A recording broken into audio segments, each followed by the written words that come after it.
Bismillahirrahmanirrahim. Assalamualaikum warahmatullahi wabarakatuh. Alhamdulillahirabbil alamin wassalatu wassalamu ala asyrafil anbiya wal mursalin wa ala alihi wa sahbihi ajmain. Rabbi shrah li sadri wa yassir li amri wa hlul 'uqdatam min lisani yafqahu qawli. Allahumma faqihna fid din wa 'allimna ta'wila waj'alna min ahli ilmi wa ahli khair. Rabbana zidna ilma warzuqna fahma amin amin ya rabbal alamin. Para jamaah salat subuh Masjid Raya Bani Umar yang insyaallah dimuliakan oleh Allah. Alhamdulillah, kita bersyukur kepada Allah Subhanahu wa taala, pagi hari ini Allah masih memberikan kita karunia sehat dan panjang umur sehingga kita bisa melaksanakan semua kewajiban kita. Mudah-mudahan semua kewajiban yang kita lakukan diterima oleh Allah Subhanahu wa taala, diridhoi oleh Allah Subhanahu wa taala, menambah keberkahan hidup kita, dan insyaallah nanti di akhir hayat kita semua mendapatkan husnul khatimah. Amin amin ya rabbal alamin. Para jamaah yang dimuliakan oleh Allah, pagi hari ini kita akan membahas satu tema yang serius dan penting. Agak banyak yang ingin kami sampaikan, mudah-mudahan nanti waktunya cukup. Pelan-pelan kita memahami betul apa yang nanti ingin kita bahas pada kesempatan pagi hari ini. Tema yang diberikan ke kami judulnya adalah strategi dakwah pengurus dalam memakmurkan masjid.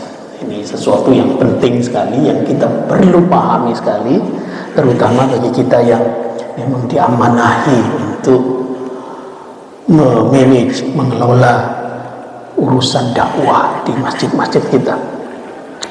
Ada masjid-masjid yang kita lihat cukup berhasil, ada yang masih tertatih-tatih dalam mengelola bagaimana dakwah yang dikembangkan oleh masjid tersebut. Mari kita lihat pelan-pelan para jemaah yang dimuliakan oleh Allah Subhanahu wa taala. Soal memakmurkan masjid itu di Al-Qur'an sekurang-kurangnya ada di 2 ayat. Sekurang-kurangnya ada di 2 ayat. Yang pertama adalah surah Taubah ayat 108 108. Allah Subhanahu wa taala berfirman, A'udzu billahi minasyaitonir rajim, la masjidun ussisa 'ala taqwa min awwali yaumin ahaqqu an taquma fihi.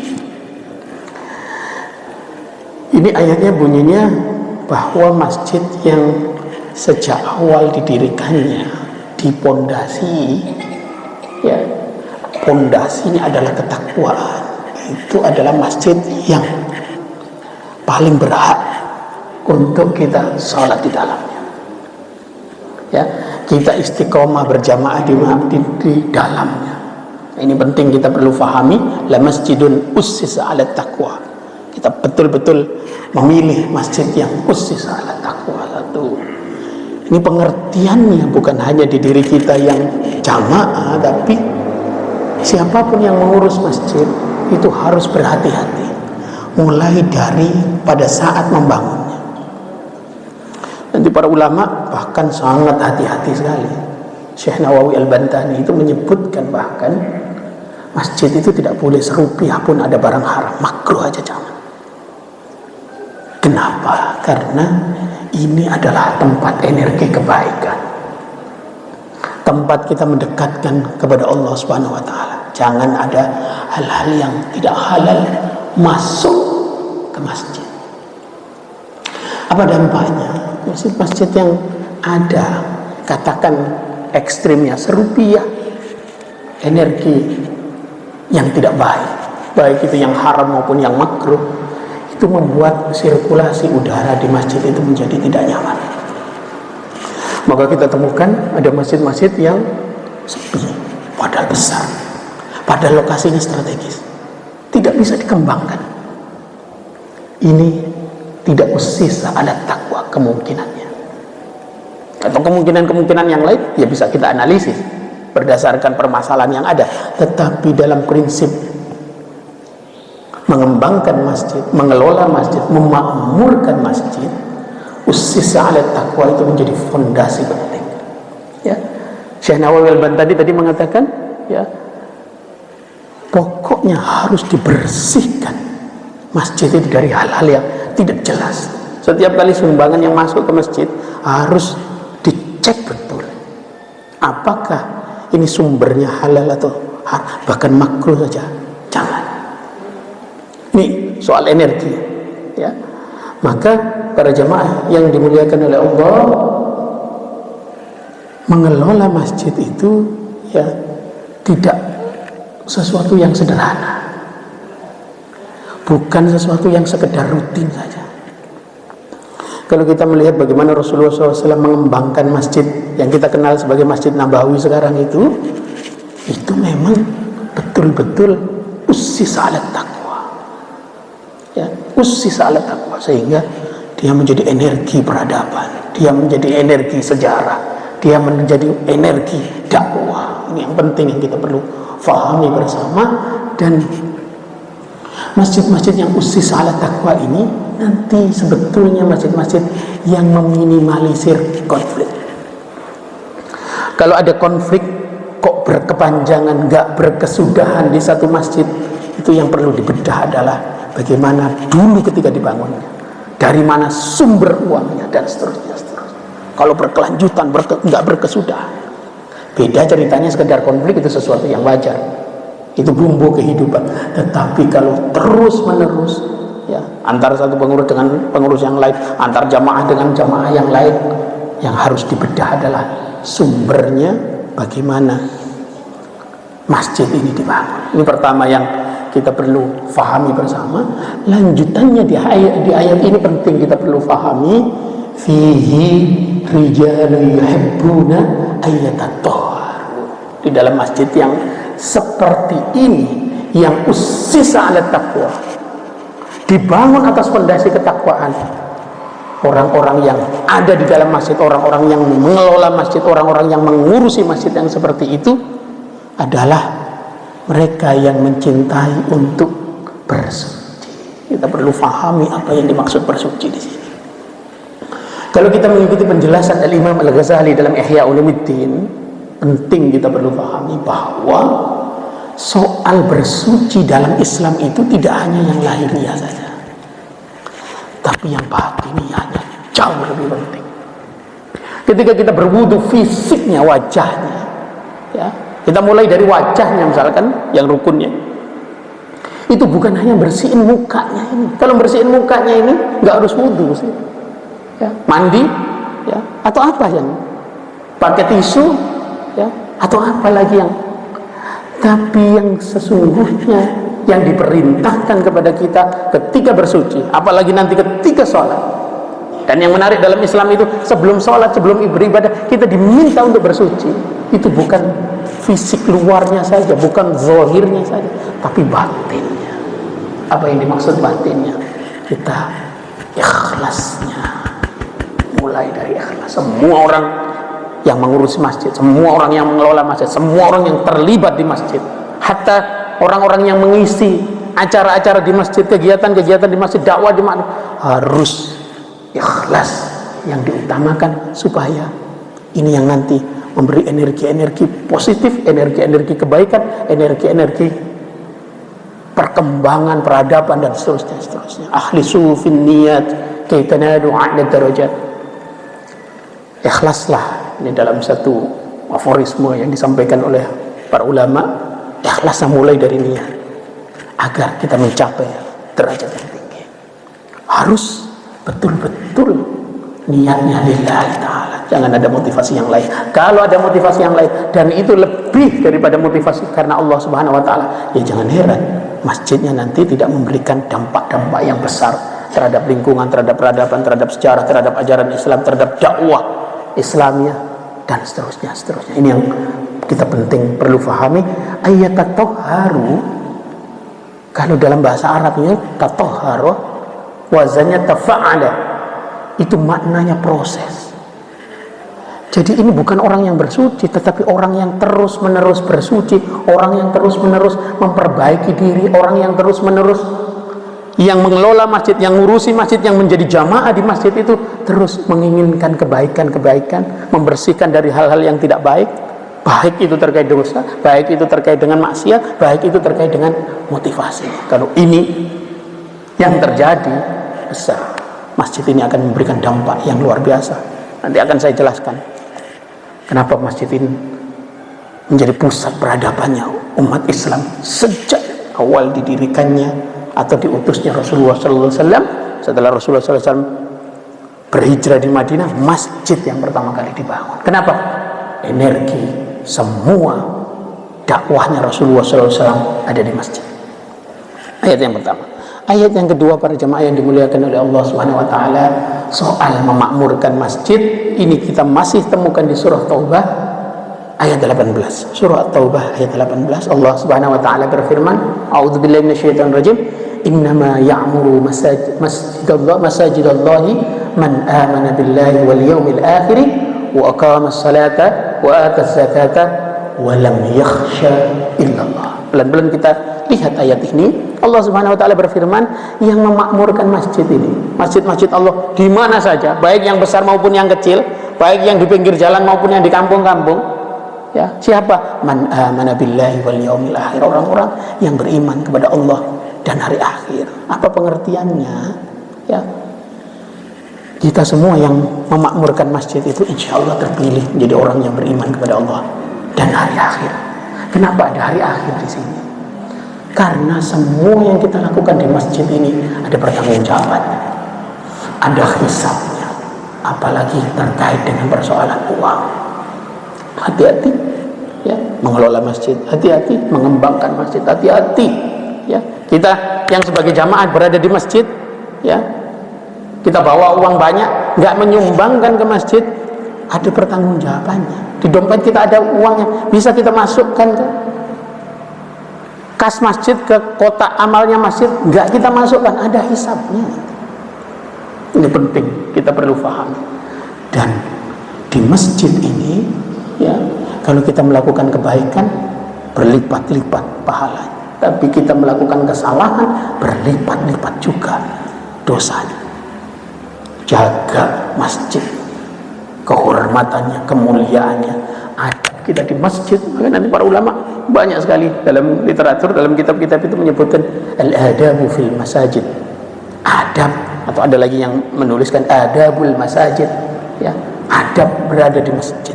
Hati-hati, tidak ngobrolkan sesuatu yang terkait dengan urusan dunia, lebih baik keluar, tidak di dalam ya.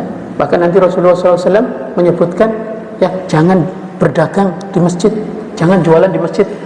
Kita perlu bedakan, area masjid itu area yang dipakai untuk sholat, tapi kalau di depannya masjid itu beda, tidak dipakai untuk sholat.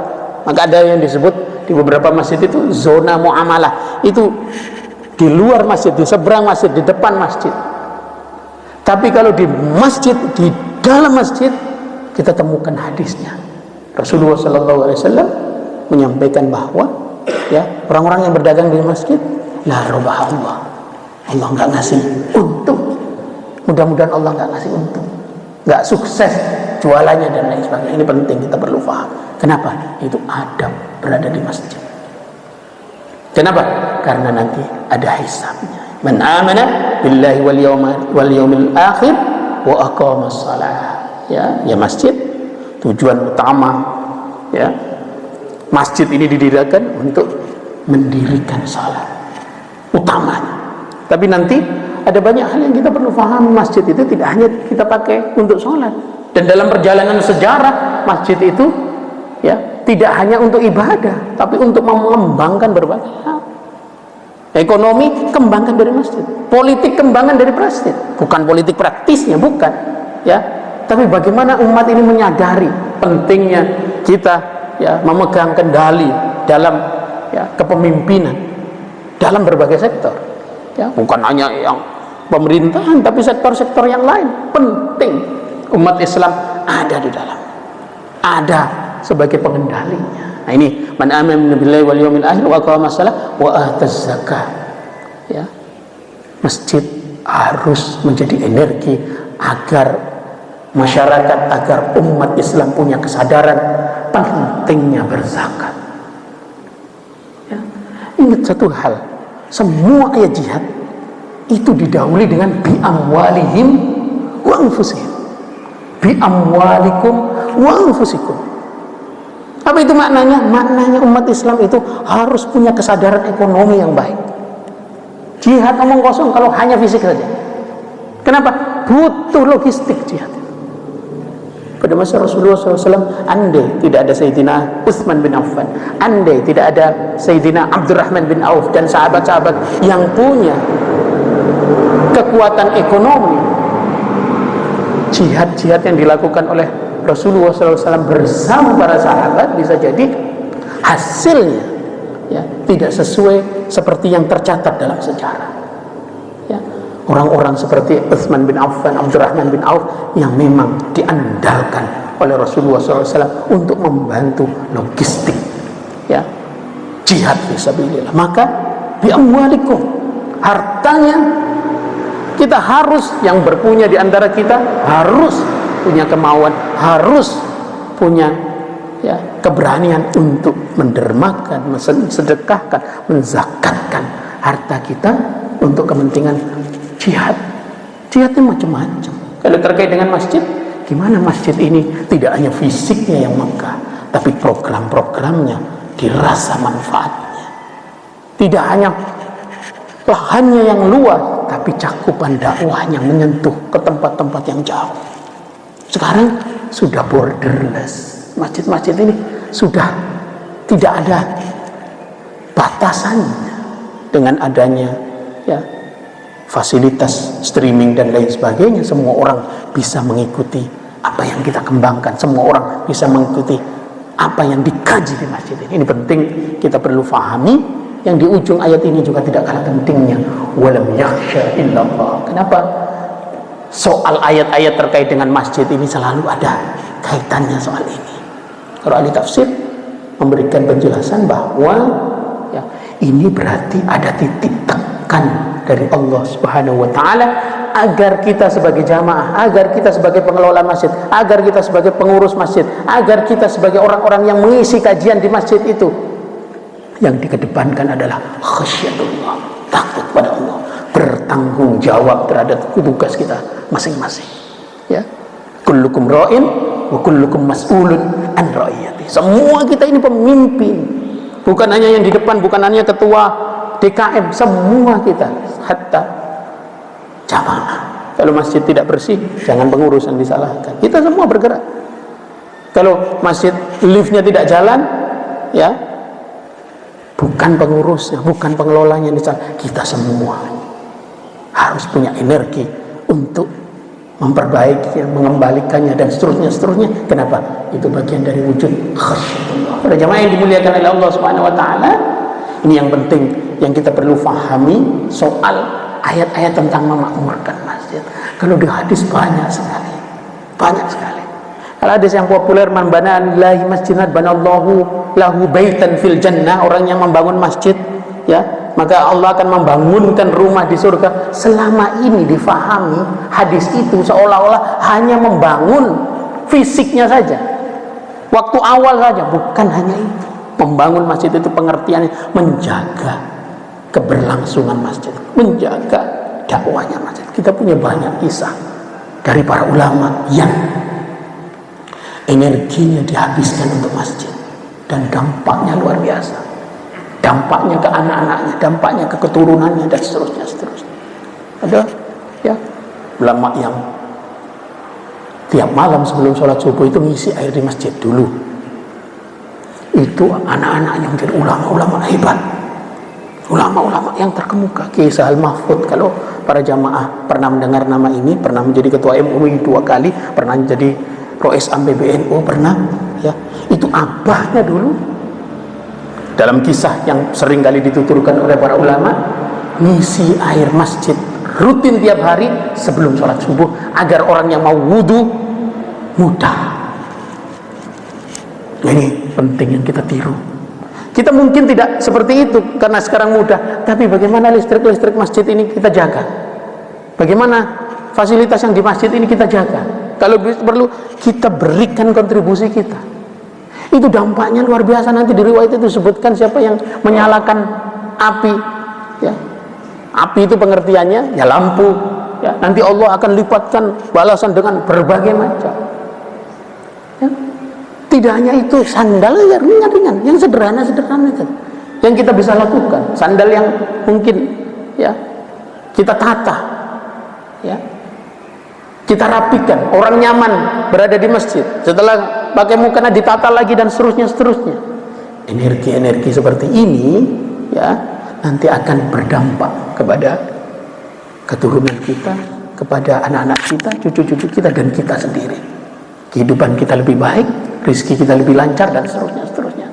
Lihat, semua orang yang mengurusi masjid diurusi oleh Allah hidupnya kalau ikhlas karena Allah. Kalau ada motivasi lain, ya jangan tanya, karena ikhlas ini menjadi fondasi penting. Yang penting yang kita perlu fahami bersama, para jamaah yang dimuliakan oleh Allah Subhanahu wa taala, sekarang kita bergerak ke sesuatu yang lain. Kita perlu memahami karakteristik masjid yang makmur itu seperti apa. Pelan-pelan. Yang pertama, ya, masjid itu harus menjadi pusat ilmu pengetahuan dan peradaban. Di dunia Islam, semua bermula dari masjid. Kalau tadi sejarah di masa Rasulullah SAW, nanti di masa keemasan Islam itu semua bermula dari masjid. Kita perlu ingatkan juga, kita perlu fahami juga, kita perlu ketahui juga, ya, universitas pertama kali di dunia itu dari Islam, lahir dari peradaban Islam, lahir dari perut peradaban Islam. Universitas Al-Azhar, Universitas Qarawiyyin, ya, dan universitas yang di Tunis, Az-Zaitunah, yang tua-tua, itu awal universitas yang ada di dunia. Bukan Oxford, ya, bukan Harvard, bukan Yale, bukan, tapi universitas itu dari rahimnya peradaban Islam. Tapi yang penting kita fahami, semua universitas itu lahir di masjid. Jadi bukan masjid yang dilahirkan oleh universitas, bukan kampus yang melahirkan masjid. Sementara waktu kan begitu, kampusnya ada dulu baru masjid. Tidak, masjidnya besar dulu, masjidnya makmur dulu, baru ya melahirkan lembaga-lembaga pendidikan sampai di tingkat tertinggi di universitas. Maka orang-orang seperti Al-Imam Al-Ghazali, Al-Imam An-Nawawi, dan imam-imam besar yang lain itu lahir dari masjid. Itu lahir dari masjid. Kita fahami betul, ya. Imam-imam besar itu lahir. Bahkan Imam Al-Ghazali, ada satu perkataan Imam Ghazali yang populer sekali, talabutul ilma li ghairillah fa aba yakuna illa lillah. Aku mencari ilmu bukan karena Allah, tapi kemudian Allah mengarahkanku dengan ilmu yang aku dapatkan, semuanya mengalir untuk Allah Subhanahu wa taala, untuk ikhlas karena Allah Subhanahu wa taala. Kenapa begitu? Karena Imam Ghazali ini orang tuanya meninggal saat beliau masih kecil, lalu diasuh oleh pamannya, tapi pamannya tidak bisa membiayai cita-cita Al-Imam Al-Ghazali bersama kakaknya, ya, atau adiknya yang memang tinggi sekali. Lalu kemudian beliau ini dibiayai hidupnya oleh masjid. Maka saya sekarang sering menyampaikan di masjid-masjid yang besar, masjid-masjid yang punya uang, masjid-masjid yang punya lembaga amil zakat, untuk jangan lupa harus ada anak-anak di lingkungan sekitar masjid ini yang dibiayai untuk menjadi orang hebat. Entah ilmu agamanya, entah ilmu apa yang dibutuhkan oleh umat, tapi dibiayai oleh masjid. Sejarahnya begitu. Imam Ghazali begitu, menjadi pusat ilmu pengetahuan. Tadi ilmu pengetahuan itulah yang melahirkan peradaban. Kalau masjid ini energinya adalah ilmu pengetahuan, pasti setahap lagi dia akan menjadi pusat energi, magnet peradaban. Nah, ini yang penting yang kita perlu fahami bersama, bagaimana masjid ini kita gerakkan menjadi pusat ilmu pengetahuan, tidak hanya sebagai masjid tapi sebagai pusat ilmu pengetahuan. Ada lembaga-lembaga pendidikan yang kita bangun, ya. Masjid Al-Azhar Kebayoran Baru besar, makmur. Kenapa? Ada lembaga pendidikan yang secara perlahan, ya, dan masjid-masjid yang lain yang mengembangkan pola yang sama. Penting ini kita perlu pahami. Yang kedua, saya singkat-singkat saja supaya waktunya cukup. Masjid sebagai epicentrum energi kebaikan. Semua energi kebaikan harus berkumpul di masjid, harus bermula dari masjid. Kita yang punya cita-cita, kita yang punya keinginan, kita yang punya ambisi untuk mengembangkan kebaikan di lingkungan kita, mulailah dari masjid. Ya, kita berinteraksi, kita berkolaborasi, kita bersinergi, mulailah dari masjid. Ya. Tapi tadi penting jangan membahas persoalan dunia murni ada di dalam masjid. Keluar sedikit, di depannya masjid, di seberangnya masjid, ya. Yang penting energi masjidnya ada di dalam diri kita. Kalau itu kita bisa lakukan, kitanya mendapatkan keberkahan, masjidnya mendapatkan kemakmuran. Ya. Kalau hati kita bergantung kepada masjid, ingat ada 7 golongan, ada 7 orang yang nanti mendapatkan naungan, ya, di hari di mana naungan tidak ada selain naungan dari Allah Subhanahu wa taala. Salah satunya adalah orang-orang yang hatinya bergantung kepada masjid. Para ahli hadis menjelaskan, para syarihul hadis menjelaskan apa yang dimaksud, yaitu adalah orang-orang yang ketika keluar dari masjid, keluar dari pintu masjid, keluar dari halaman masjid, hatinya ingin kembali lagi ke masjid, hatinya masih mengingat masjid, hatinya menginginkan untuk sholat kembali, sholat berjamaah kembali di masjid. Kebaikan-kebaikan yang ingin dia lakukan, ingin dimulainya dari masjid.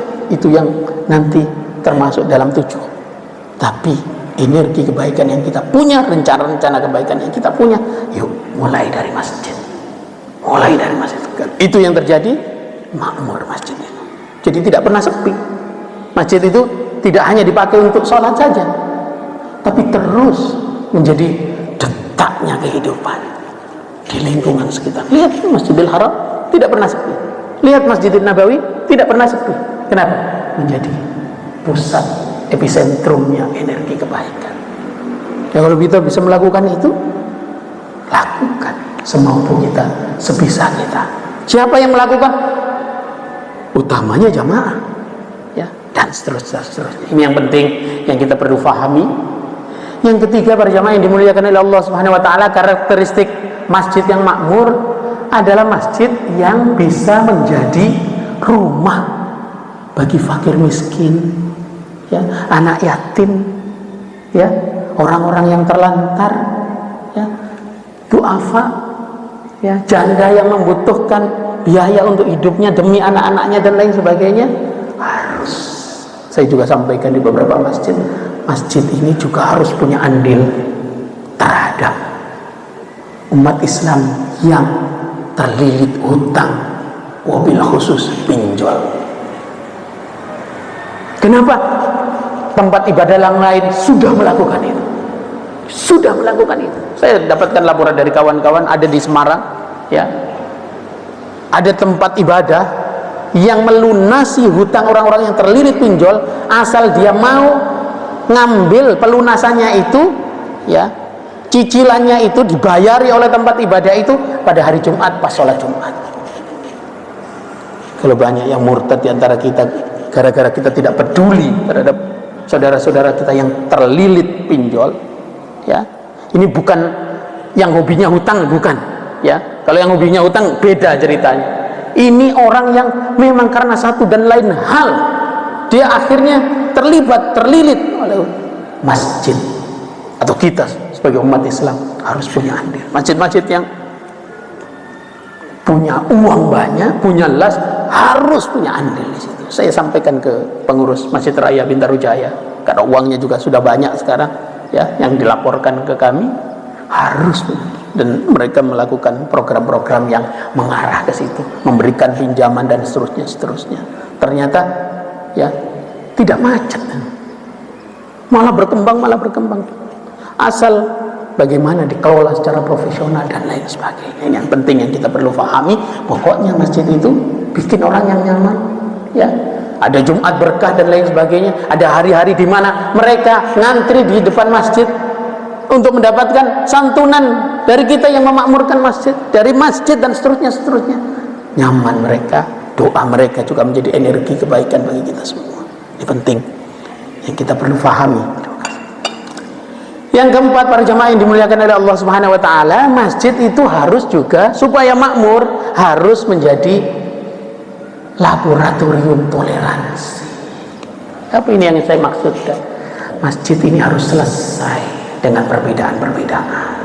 Harus menjadi contoh, merukunkan, mempertemukan, mencarikan titik temu perbedaan-perbedaan. Mau ormasnya kayak, mau mazhabnya kayak, mau manhajnya kayak, mau pilihan politiknya kayak, harus selesai di masjid. Jangan kemudian masjid justru menjadi kompor. Ya, orang datang ke masjid pulang-pulang marah-marah, pengen nyalain orang ya yang berbeda dengan dia, nggak akan makmur masjidnya. Ya, kenapa? Orang nggak nyaman di dalam. Maka apapun organisasi ormas kita, mau NU, Muhammadiyah, Persis, dan lain sebagainya, kumpul di masjid semua, nyaman di masjid semua. Ya, tidak merasa dijelek-jelekan amaliyahnya, makmur masjidnya. Maka saya termasuk yang mendukung kalau masjid-masjid itu mengundang dai-dai, ustadz-ustadz dari berbagai macam latar belakang. Tapi penting harus diberi catatannya. Apa catatannya?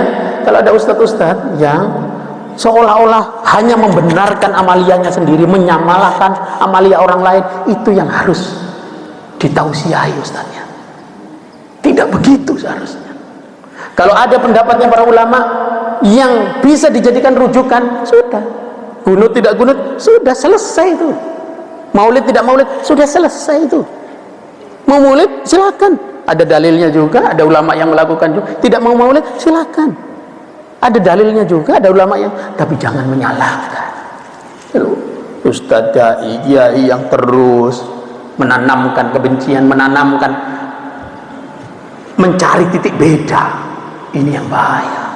Tidak makmur masjidnya. Penting kita perlu pahami hal-hal. Maka kita perlu paham, ini masjidnya heterogen atau homogen. Kalau masjidnya homogen, beda. Dari satu kelompok beda. Ya. Tapi kalau masjidnya heterogen, masjidnya menampung semua kalangan, semua aliran, semua mazhab, ya harus kita pahami. Supaya masjidnya itu terus makmur, terus berjalan, kita harus pahami. Nah, ini yang penting. Kalau dari masjid sudah selesai, insya Allah di masyarakat selesai. Saya sering mendapatkan pengaduan-pengaduan, dan beberapa kali belakangan ini, dalam tahun-tahun terakhir ini, saya dimintai untuk merukunkan pengurus masjid, merukunkan jamaah masjid. Tidak hanya di Indonesia, ketika saya pergi dakwah ke luar negeri, saya pernah di Jepang, ya, itu diminta juga merukunkan umat Islam dari Indonesia yang bekerja di Jepang, mengelola satu masjid, bertikai satu sama lain di beberapa kota.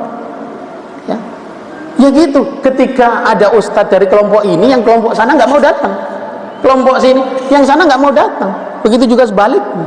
Nah, ini kan tidak bisa makmur masjid. Nah, ini perlu difahami bersama. Kalau masjidnya ingin makmur, hal-hal yang seperti ini harus tuntas. Ya, nih soal mau pilpres segala macam, sterilkan masjid dari pembicaraan-pembicaraan yang menyebabkan pertikaian, permusuhan, ya, saling benci dan lain sebagainya. Tapi pembahasan soal pemahaman terhadap politik boleh di masjid, tidak boleh, bukan tidak boleh, boleh di masjid. Politik Islam itu juga dibahas di masjid. Tapi politik praktis beda lagi, harus kita bedakan. Kita harus fahami betul mana yang bagian dari sesuatu yang besar, mana hal-hal yang sifatnya, ya, ini perlu kita fahami. Yang kelima, para jamaah yang dimuliakan oleh Allah Subhanahu wa taala, masjid kalau ingin makmur, karakteristiknya yang kelima adalah harus bisa menjadi tempat tumbuh kembang anak-anak dan kaum muda. Maka ini beberapa masjid sudah memberikan ruangan khusus untuk anak-anak, ya, diberikan fasilitas khusus anak-anak untuk bermain, tidak di ruang utama, tetapi ada ruang khusus yang dia pakai, anak-anak pakai untuk nyaman berada di masjid. Ingat, anak-anak kita itulah yang nantinya yang ngisi masjid ini. Kalau kita hambat dari sekarang, kalau dia mempunyai trauma berada di masjid, jangan harap beberapa tahun ke depan masjid akan masih ramai seperti ini. Banyak negara-negara yang punya persoalan di hal-hal seperti ini. Turki salah satunya, ya, Turki salah satunya, ya. Anak-anak harus nyaman berada di masjid. Kita harus melakukan berbagai upaya.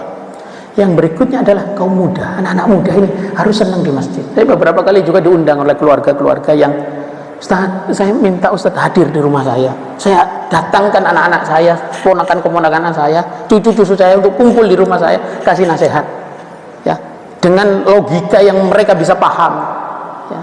Kata pengundang itu, mereka ini ke masjid, tapi kemudian tidak nyaman berada di masjid. Kenapa? Beda gelombangnya, beda servernya, ya, dengan yang mereka pahami. Maka saya butuh betul orang yang bisa memahamkan mereka, menyadarkan mereka pentingnya memahami Islam. Nah ini masjid harus ada segmen-segmen, ada pengajian-pengajian, ada waktu-waktu yang diberikan untuk kaum muda, dengan dai, dengan ustadz, dengan kiai yang memang diselerai, cocok gelombangnya dengan kaum muda. Nah ini yang penting. Kalau ingin memakmurkan masjid dan sustain berlanjut masjid ini makmur, segmen anak-anak, segmen kaum muda harus kita genggam. Kalau tidak ya masjid ini ramai sekarang. Spanyol pernah terjadi, ya, masjid ramai melahirkan ulama-ulama besar, habis itu habis generasinya. Kenapa? Pemudanya, anak-anaknya dijauhkan dari masjid. Masjid itu hanya menjadi tempat yang nyaman bagi orang-orang tua, tapi tidak kaum muda. Bahaya itu, bahaya. Penting kita perlu pahami itu. Para jemaah yang dimuliakan oleh Allah, yang keenam, kita perlu paham kalau masjid kita ingin makmur, ya harus punya karakter yang keenam ini. Apa itu? Menjadi tempat belajarnya para mu'allaf. Jadi masjid harus menyediakan ruang konsultasi atau waktu khusus untuk para mu'allaf ini. Kenapa? Mereka nanti, orang-orang mu'allaf ini punya energi yang berbeda dengan orang yang seperti kita yang lahir dari kecil, dari di perut ibu kita sudah Islam, dari keluarga yang Islam. Mu'allaf ini punya energi yang luar biasa. Kalau ya kemudian dia disadarkan, mendapatkan pengetahuan, mendapatkan penghidupan dan lain sebagainya, dia akan memberikan jauh lebih besar daripada kita yang terlahir sebagai muslim. Ingat, Sayyidina Umar bin Al-Khattab itu musuhnya Rasulullah SAW yang paling besar. Tapi ketika mendapatkan penyadaran dari Rasulullah SAW, masuk Islam, dia adalah pembela nomor satunya Rasulullah SAW, dan membuat musuh-musuh muslim itu takut gara-gara Sayyidina Umar ini.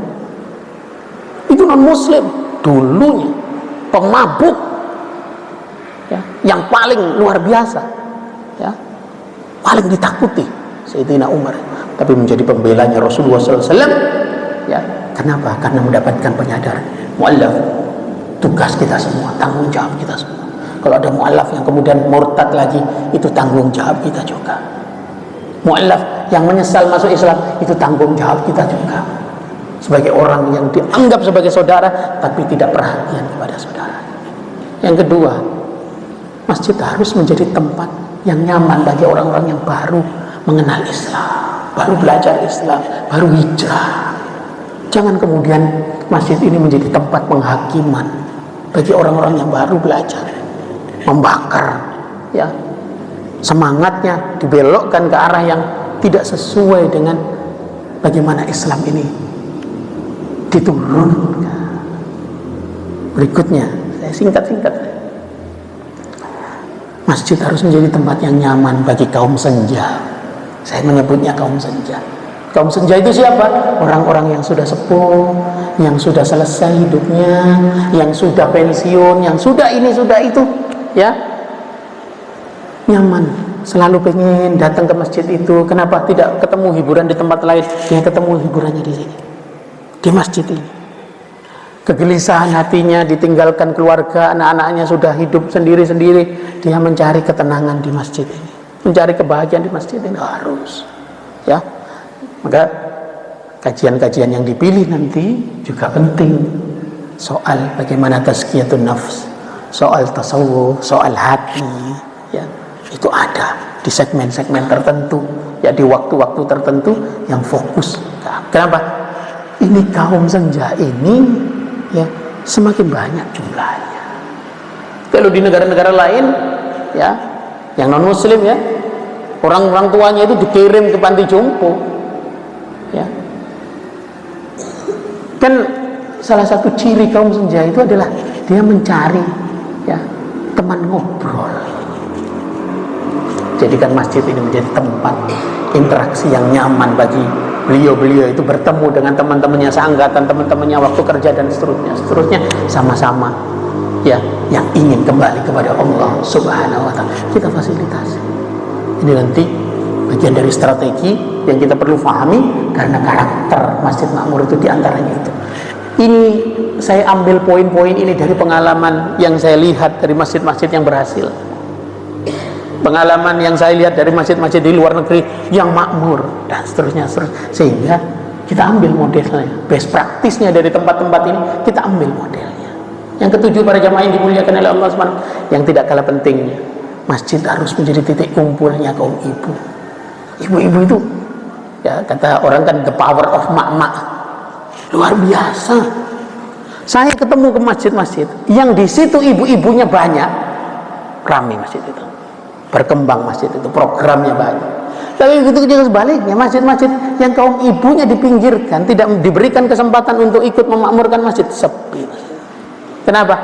Ibu-ibu ini luar biasa. Kalau sudah memerintahkan, jangankan kita orang biasa, presiden aja diperintahkan ibu negara, pasti manut itu, ya, pasti manut. Nah ini kalau ibu-ibu yang memerintahkan, Pak, besok masjidnya diinin dong, dikasih ini dong, dikasih, jadi itu besok, ya, jadi itu besok.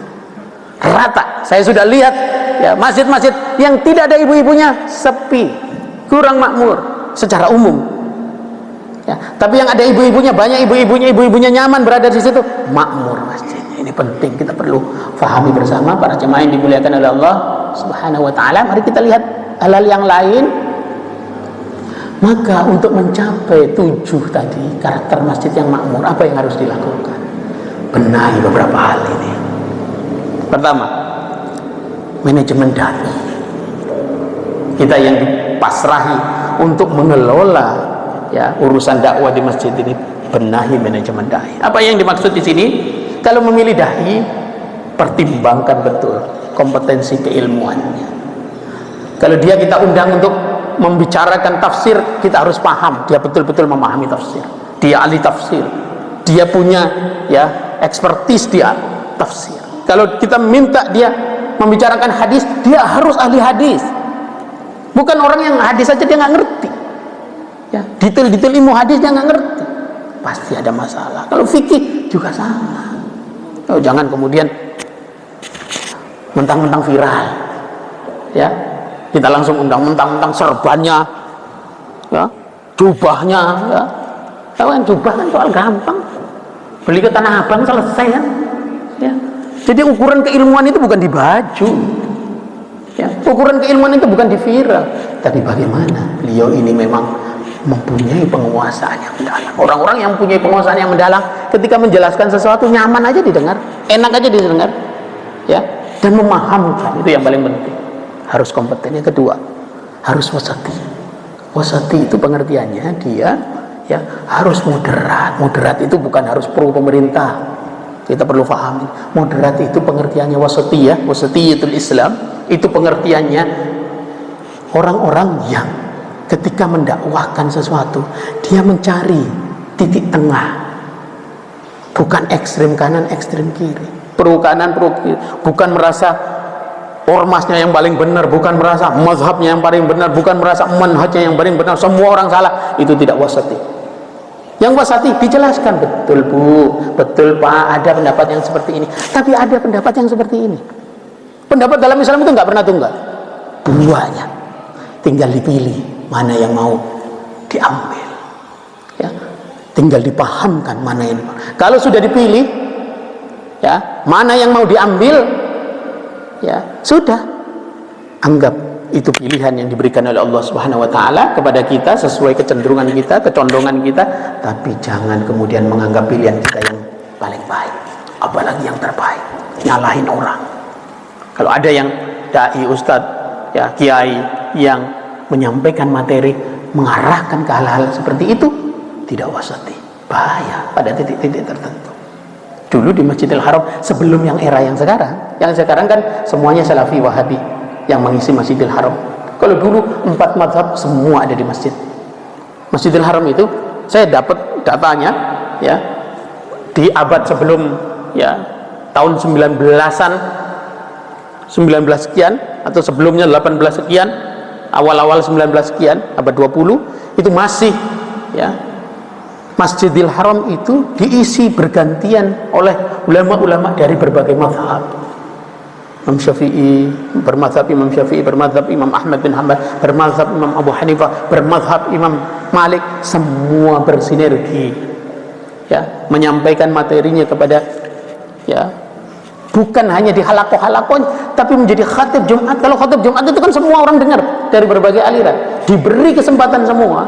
Itu yang berlaku sebelum yang era yang sekarang. Sekarang kan juga mulai disadari kembali oleh pemerintah Saudi, ya, tidak lagi hanya satu warna, ya. Kenapa? Kalau kemudian umat ini dibiasakan menemui perbedaan-perbedaan dan kemudian disampaikan, diajarkan perbedaan ini sunnatullah, tidak merasa hebat dengan perbedaan yang dimiliki, ya, tidak merasa paling baik, ini akan menjadi energi kebaikan yang luar biasa. Kompeten, wasati, tidak partisan, jangan yang terafiliasi ke partai politik dan seterusnya. Boleh, tapi jangan di masjid, jangan dibawa ke masjid. Partisan dia itu jangan dibawa ke masjid.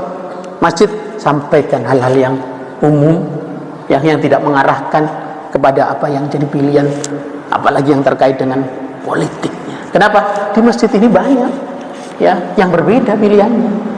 Saya pernah dalam satu momen, ya, satu masjid, di satu masjid besar masjidnya, waktu yang kemarin, pilpres yang kemarin tuh, ada jamaah yang di sini mengarahkan saya untuk nyoblok untuk mendukung salah satu calon. Jamaah yang sebelah sana nggak terima,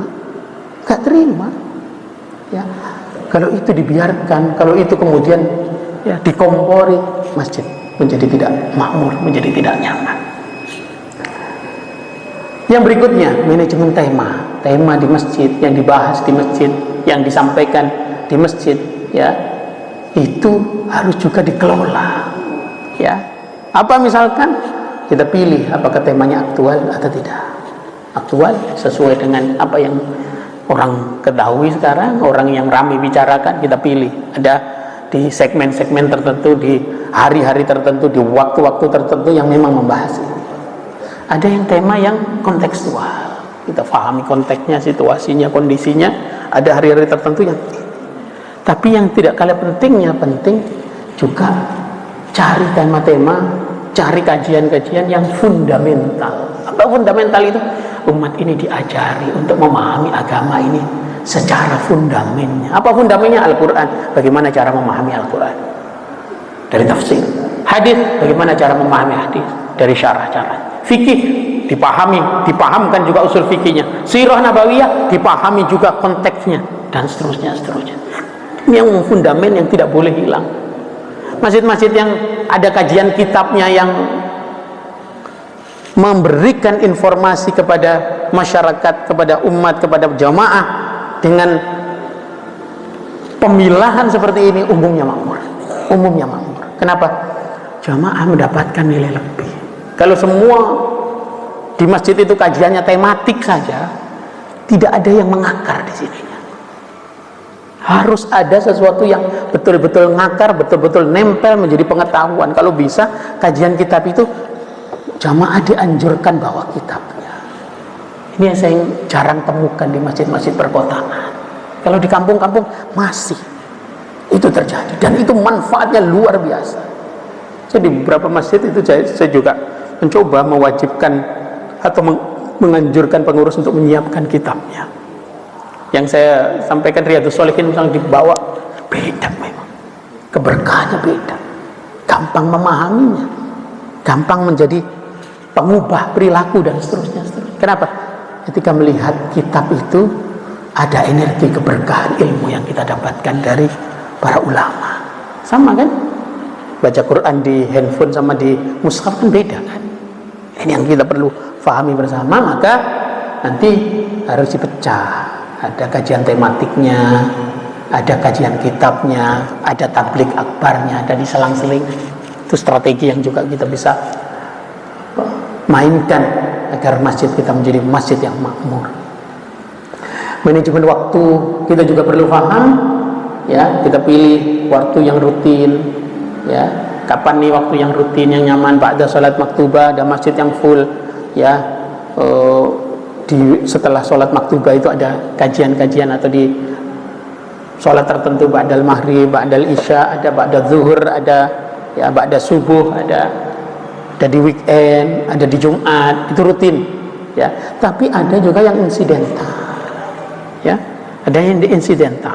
Yang insidental ini yang penting sekali mendatangkan orang-orang yang ya mendapatkan atau punya kekuatan magnet untuk mendatangkan orang-orang yang viral, orang-orang fenomenal, ulama-ulama dari luar negeri, hadirkan ke masjid, ya, supaya masjid itu terus ya mengikat orang-orang di lingkungannya, orang-orang yang menjadi jamaahnya untuk terus hadir di masjid itu.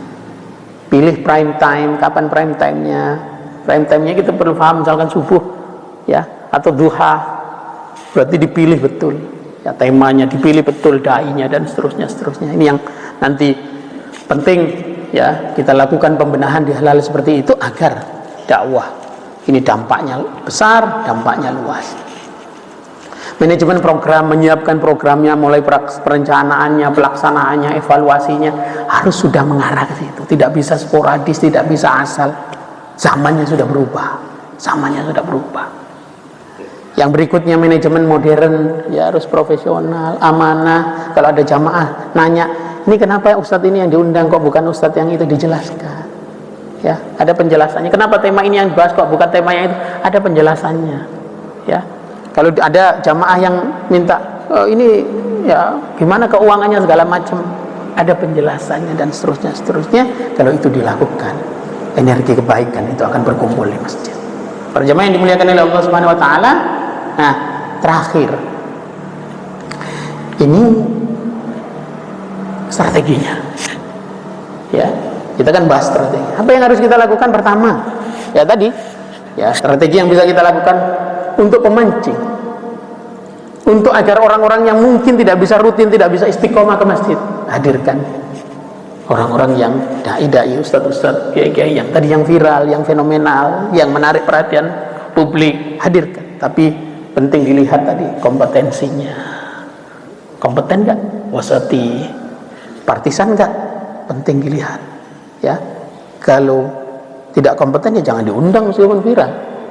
Ya, nanti merusak tatanan di masjid. Masjidnya sudah benar, orang sudah paham, oh kalau ke Bani Umar ini kita dapatkan ini, kita akan ketemu dai-dai yang seperti ini, kita dapat ustadz-ustadz yang seperti, terus kita menghadirkan orang baru yang meruntuhkan nilai-nilai yang selama ini dipahami oleh jamaah, ya bubrah. Ya, penting.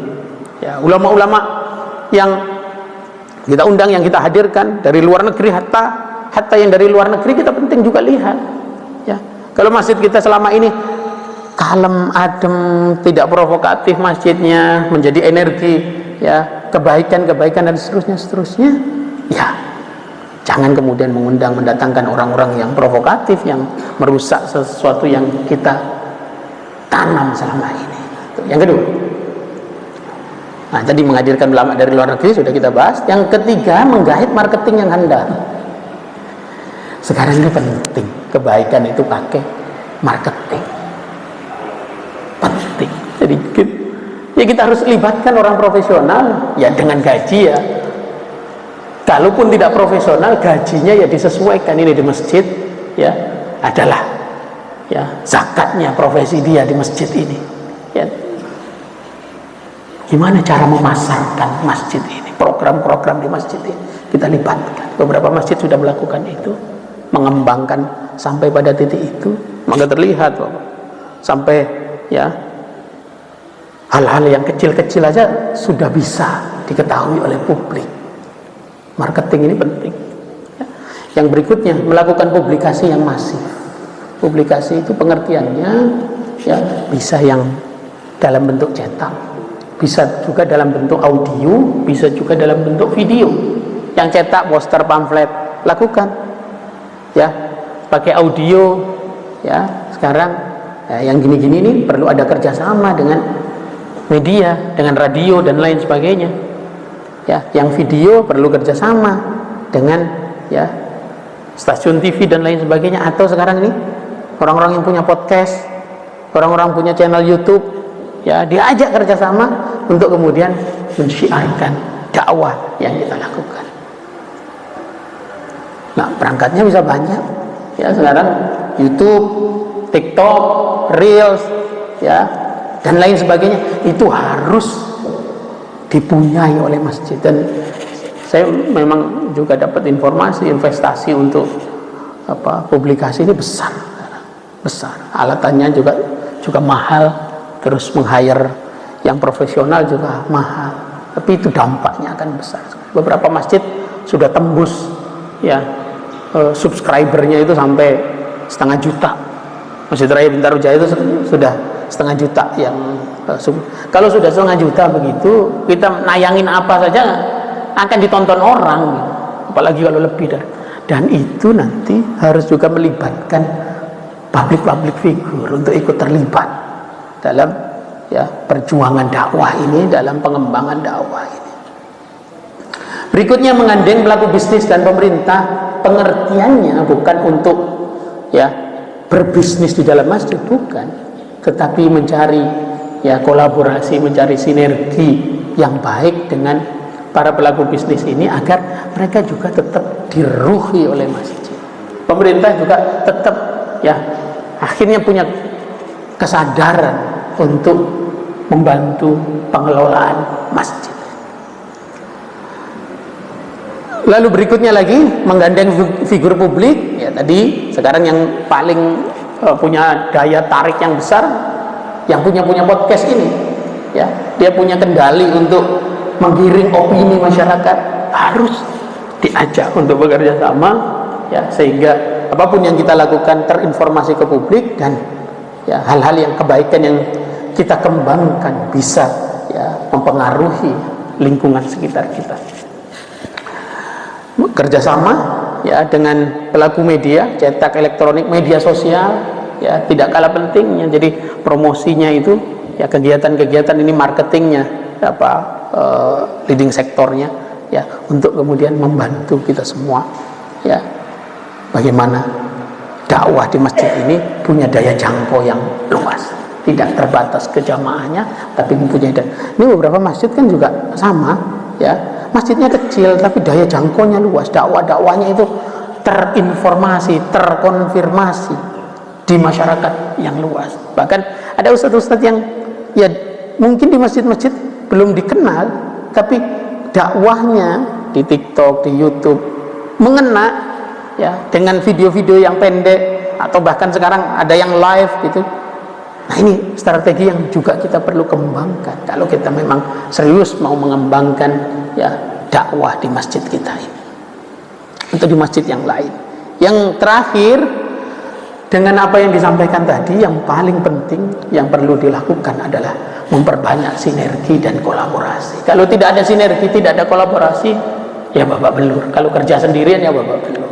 Maka para jamaah yang dimuliakan oleh Allah, apa yang tadi disampaikan sebetulnya hanya ingin mewujudkan satu hal, bahwa masjid ini adalah amanah kita semua. Amanah yang nanti akan dimintai pertanggungjawabannya oleh Allah Subhanahu wa taala. Masjid ini adalah tinggalan Rasulullah sallallahu alaihi wasallam. Semua masjid di muka bumi ini tinggalan Rasulullah sallallahu alaihi wasallam. Kalau kita menyadari itu, amanah ilahiyahnya ada, warisan Rasulullah sallallahu alaihi wasallamnya ada, kita akan hati-hati dalam melakukan apapun terkait dengan masjid. Hati-hati. Yang kedua, kita berpikir untuk kemanfaatan dan kemaslahatan masjid seluas-luasnya. Maka kalau kita bicara soal strategi mendakwahkan nilai-nilai yang ada di masjid ini, kita perlu pikirkan hal-hal yang kira-kira hari ini diperlukan, hari ini bisa kita kerjakan sesuai perkembangan zamannya. Tidak boleh lagi anti dengan media sosial. Kenapa? Karena media sosial itu sekarang dampaknya luas. Tidak boleh anti dengan TikTok, karena TikTok itu dampaknya luas sekarang.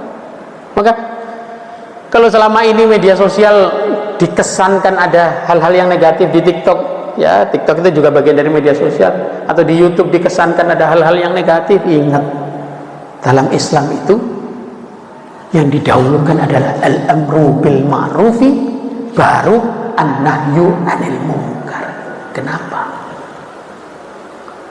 Yang kita perlu paham, kalau energi kebaikannya menang, kemungkaran itu hilang sendirian. Maka tempat-tempat yang dirasa sebagai tempat kemungkaran, jali dengan kemakrufan, diisi sebanyak-banyaknya dengan kebaikan, kalah itu. Lihat pesantren-pesantren besar itu dulu tempatnya begal, tempatnya rampok, tempatnya maling, ya tempatnya orang jahat, tempatnya orang mabuk, ya tempat prostitusi bahkan. Ketika kemudian ada ulama, ada orang yang mengisi tempat-tempat itu dengan kebaikan, datengin santri, buka pesantren, buka musola dan seterusnya, ya lalu menjadi masjid. Lama-lama energi kebaikannya itu, ya melingkupi tempat itu, dan yang mungkar-mungkar, yang dosa-dosa, yang maksiat-maksiat itu hilang dengan sendirinya. Maka tempat-tempat media sosial yang kita pahami sekarang mungkin diisi dengan kemungkaran, mungkin diisi dengan maksiat, mungkin diisi dengan dosa, ganti dengan kebaikan-kebaikan. Kalaupun tidak bisa mengalahkan, menandingi, menyamai, dulu aja, nanti akan ada waktunya akan mengalah. Barangkali itu yang bisa kami sampaikan. Mohon maaf lahir batin, mudah-mudahan ada manfaatnya. Sebelum diakhiri, apabila ada yang ingin didiskusikan, yang ingin ditanyakan, disilakan.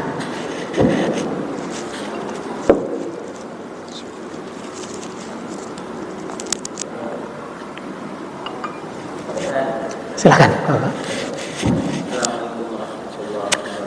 Waalaikumsalam warahmatullahi wabarakatuh.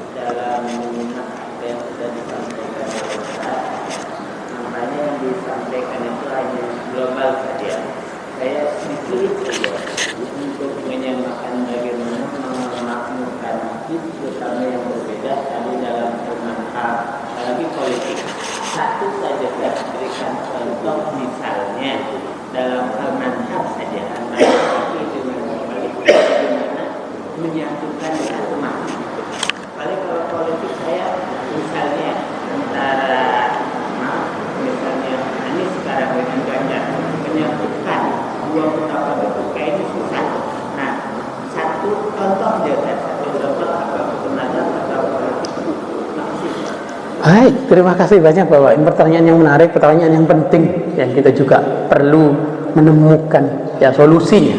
Pertama, soal mazhab. Ini sudah banyak dalam perjalanan sejarah umat Islam soal perbedaan mazhab ini. Ketika tidak dikelola dengan baik, bisa saling bunuh. Bisa saling bunuh.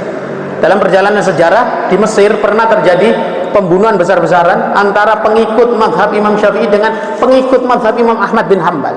Kita perlu faham, Imam Ahmad bin Hambal itu muridnya Imam Syafi'i, murid yang paling disayangi oleh Imam Syafi'i. Imam Ahmad bin Hambal itu, kata anaknya, tidak ada nama orang lain yang sering disebut dalam doanya Imam Ahmad bin Hambal selain Imam Syafi'i. Segitu dekatnya hubungan guru dan murid ini, sama-sama punya pengikut, pengikutnya bisa saling bunuh. Kenapa? Gara-gara ada orang yang ngompol, tidak menemukan titik temunya, tapi dicarikan titik bedanya. Maka kita perlu tahu caranya. Saya sekarang yang saya sampaikan di banyak masjid, dan juga berkiblat pada apa yang dilakukan ulama-ulama ketika mengembangkan masjid yang heterogen. Saya ulangi lagi, bukan yang homogen, yang heterogen. Bagaimana? Pertama, ada kaidah yang kita harus pegang. Apa itu? Ju'ilal imamu liyutamma bihi. Imam itu dipilih untuk diikuti.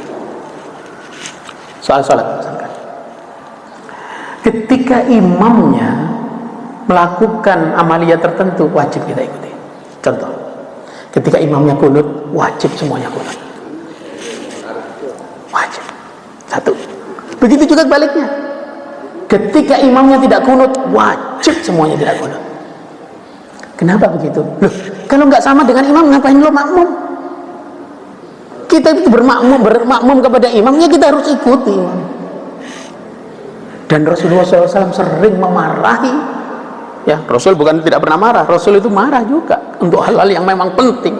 Salah satunya terkait dengan makmum yang berbeda gerakannya dengan imam, berbeda gerakannya dengan imam. Rasul ketika ada makmum yang dia ngangkat kepala lebih dulu pada saat sujud, pada saat setelah ruku, ditegur keras oleh Rasulullah SAW. Kenapa? Itu pembangkangan terhadap imam. Kalau di masjid saja, di tempat ibadah saja, lagi ibadah saja tidak taat pada pemimpin, apalagi di luar. Dan itu yang menjadi kekalahan, sumber kekalahan umat Islam. Ketika gesekan itu tidak dicarikan solusinya, difahami harusnya sikapnya seperti apa, rata-rata umat Islam dalam sejarah kalahnya karena hal-hal seperti itu. Maka tadi kita penting memahami, baik kita sebagai imam, baik kita sebagai makmum, untuk memahami posisi kita sebagai, ya, kalau sebagai makmum lihat imamnya siapa. Nah, terus yang kedua terkait dengan masjidnya, gimana masjidnya kalau dalam yang heterogen? Harapan jamaah seperti apa? Ya, jamaah seperti yang tadi saya sampaikan, saya contohkan di Masjidil Haram dulu, bergantian imamnya, bergantian khatibnya dari berbagai mazhab. Kalau itu memang diperlukan, berikan supaya semua orang nyaman di masjid itu, tidak merasa dipinggirkan, dan seterusnya. Yang ketiga, dari sisi jamaah. Sisi jamaah ini, kalau ada amaliyah yang itu sifatnya ijtihadiyah, yang sifatnya furu'iyah, furu'uddin, yang sifatnya itu khilafiyah, ya, jangan menganggap dirinya yang paling benar lalu menyalahkan yang lain. Yang ditinggikan adalah persatuan, kenyamanan, ya. Kalau jamaahnya satu sama lain, ya, yang saya sering sampaikan juga, hati-hati, ya, jangan sampai menyinggung perasaan kanan kirinya, ya. Ketika amaliyah, saya pernah ditanya oleh jamaah di satu masjid, ya, Ustaz, ya, tadi yang kanan tahiyatnya gini terus gini, ada lagi yang kiri saya ini, ada lagi yang muter-muter, ya, ada lagi yang tutut, ya. Dia nanya, yang benar yang mana Ustaz? Saya jawab, benar semua Pak, ada dalilnya semua. Terus yang salah yang mana? Bapak yang salah. Kenapa? Bapak sibuk sama sholatnya orang lain, ya. Nanti yang ditanya, yang dihisab itu sholatnya Bapak, bukan sholatnya orang lain, ya. Dalam hal-hal yang seperti itu, kita sebagai jamaah harus paham. Jangan negur orang kalau ilmu kita masih belum pada waktunya. Ini dia punya alasan, punya dalil, punya hujah, jangan-jangan dia lebih kuat hujahnya daripada kita. Nah, ini yang kita perlu pahami duduk persoalannya. Saya juga kemarin dapat pertanyaan itu, ya, Ustaz, saya sholat, ya, di satu masjid, terus kemudian ada samping kanan saya itu, ya, karena saya nggak nempel ke kaki dia, ya, dipepet sama dia, gitu, ya. Saya nyingkir, tambah dipepet lagi. Ya, saya geli Ustaz, bukan apa-apa, saya geli, ya. Terus ini lagi dipepet lagi sampai diinjek kaki saya. Loh, nggak beres ini. Kalau kita paham hadisnya, nggak begitu ceritanya. Yang diperiksa oleh Rasulullah SAW pundaknya, bukan kakinya. Di hadis itu bunyinya wadana ahaduna, yang kaki itu hanya ada salah satu orang di antara sahabat pada masa itu yang nempelin kakinya. Nggak dilarang memang Rasulullah SAW, tapi nggak disuruh, ya. Maka jangan memaksakan, ya. Harus paham duduk persoalan. Kalau orang nggak nyaman, jangan dikejar. Dapat sunnah tapi dapat dosa. Nah, satu itu penting, kita perlu paham. Terus kemudian ada yang beralasan, kan, mohon maaf saya berdiri untuk menjelaskan. Kan katanya jangan biarkan ada furjah, ada yang bolong, ada renggang, nanti setan bisa masuk di situ. Itu kan hadisnya bunyinya. Tapi kemudian gara-gara ngejar kakinya yang sebelahnya jadi gini kan. Loh, dipikir setan hanya nggak bisa lewat sini nggak bisa gitu. Bisa setan itu. Maka prinsipnya kita perlu paham. Rasulullah SAW itu menyampaikan itu agar rapi, agar rapat, agar jamaahnya, masjidnya muat banyak. Prinsip-prinsip yang kita perlu paham, ya. Atau ketika ada orang yang seperti itu, jangan juga terlalu galak kita. Jangan sampai kemudian kita membuat orang nggak nyaman di masjid itu, disalahin dikit-dikit. Jangan begitu, jangan begitu. Kita belum tahu ilmunya, bahaya itu. Kata Rasulullah SAW, ya, ketika sahabat Mu'ad menjadi gubernur di Yaman, ya, itu Unik ini kisahnya. Jadi sahabat Mu'adz itu karena menjadi gubernur, tugasnya saat itu diantaranya ngimami sholat. Sahabat Mu'adz ini ngimami sholat, entah maghrib, entah isya gitu, di riwayatnya. Setelah baca Fatihah, beliau ini baca surah Al-Baqarah sampai habis. Baca surah Al-Baqarah sampai habis. Apa kemudian yang terjadi? Oh ya, resah. Ya, makmumnya resah. Setelah selesai, ya dilaporkan sama Rasulullah SAW. Bukan Rasulullah SAW senang, marah. Rasulullah SAW marah. Afattanun anta ya Mu'adz, kamu ini bikin masalah aja, bikin orang nggak nyaman di masjid. Nanti kalau orang nggak mau datang lagi ke masjid, kamu tanggung jawab. Itu teguran Rasulullah SAW.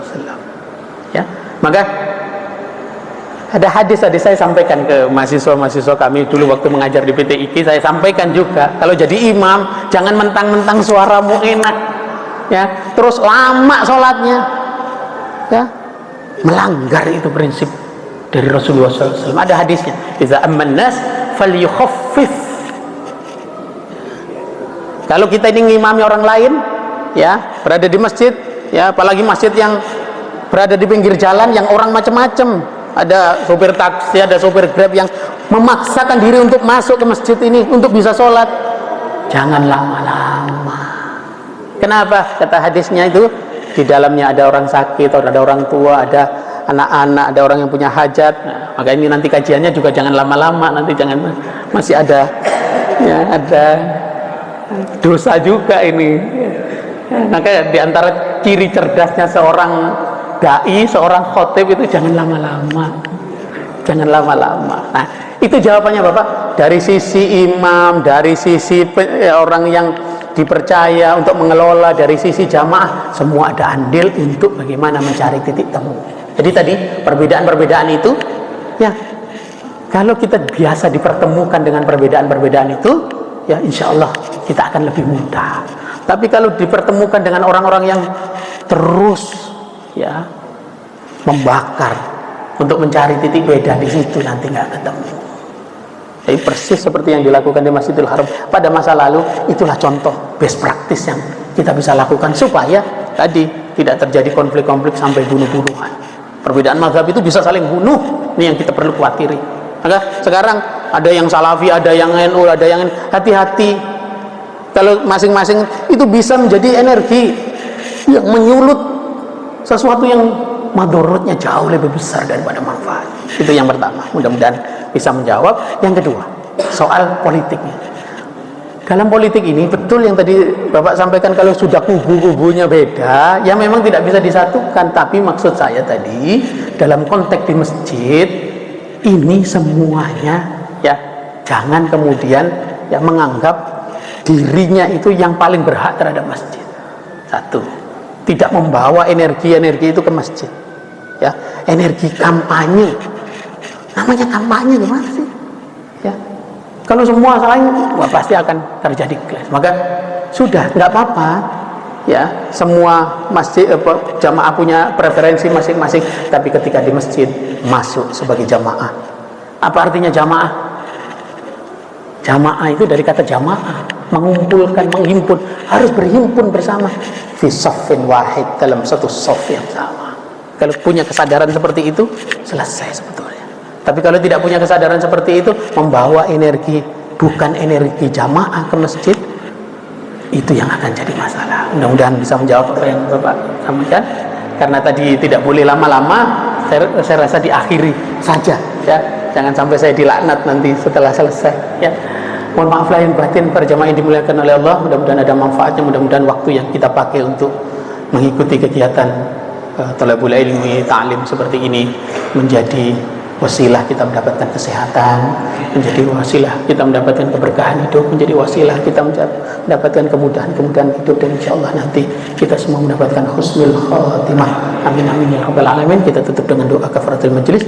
Subhanakallahumma wa bihamdika asyhadu an la ilaha illa anta astaghfiruka wa atubu ilaik. Wassalamualaikum warahmatullahi wabarakatuh.